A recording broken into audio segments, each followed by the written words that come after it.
Hello and welcome to the week. I'm standing here on the banks of Dal Lake and it's 11 in the morning in Srinagar and the temperature is minus 4.5. This year we have seen that valley has been gripped by an unprecedented cold wave, and weathermen say that this is largely due to the changes in the Pacific Ocean, what they call a process called La Nina, which has also impacted the weather and the winter pattern in Kashmir and on the northern regions of India. So as you can see, I can show you, if the cameraman can show you, normally in summers or in spring when the temperature is relatively better in 20s or maybe in teens, 16, 17 degrees Celsius, you can see far enough into the lake. But currently, because the fog is hanging heavy on the lake, due to extreme cold temperatures, some portions of the lake have also frozen. So you can see the shikaras are moving in the lake, but the fog is hanging very heavy, and because of which the visibility is very low. Some of the houseboats that are housing tourists are now getting out of these houseboats, having breakfast and boarding vehicles for Gulmarg, which has now turned into a snow wonderland. As per tour operators, Gulmarg has been completely sold out because of the New Year and also Christmas. So unprecedented cold has gripped Kashmir, and if you go further towards Ladakh, the temperatures at Zojila last night were recorded at minus 23.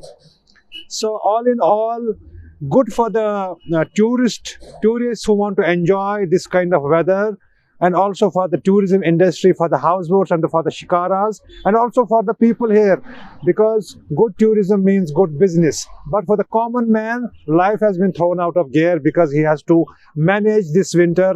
He has to gear up, keep himself warm, and it is getting difficult day by day because as you know, the discharge in the rivers goes down in the winters and the hydel power production falls. As a result, the valley is dependent on huge imports from outside, from the northern grid. And we saw today Umar Abdullah is visiting Delhi for the second time, where he will be discussing these issues, extra power.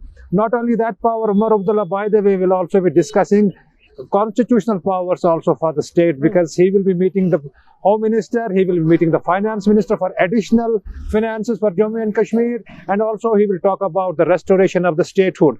This is for the second time that Umar Abdullah will be meeting the important leaders of centre, especially Home Minister and Nirmala Sitharaman, Finance Minister, because in the upcoming budget, which will be presented in the Jammu and Kashmir Assembly in February, he will have to show something to the people that he has got enough funds to keep the state running.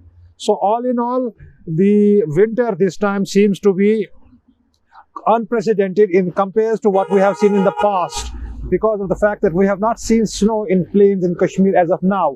But if you look at the upper reaches, Gulmarg, Pahalgam, Kishtawar, there has been enough snow and tourists are making merry.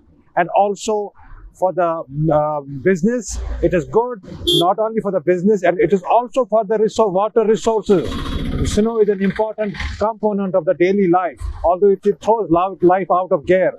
But come summer, and this snow that falls within the 40-day peak winter period that begins from tomorrow for 40 days up until January 30, this snow will stay frozen on the peaks and mountains, and when summers are there, this snow starts melting and filling lakes like Dal Lake, as you can see, and also streams and rivers. That is the lifeline of Kashmir for the rest of the year.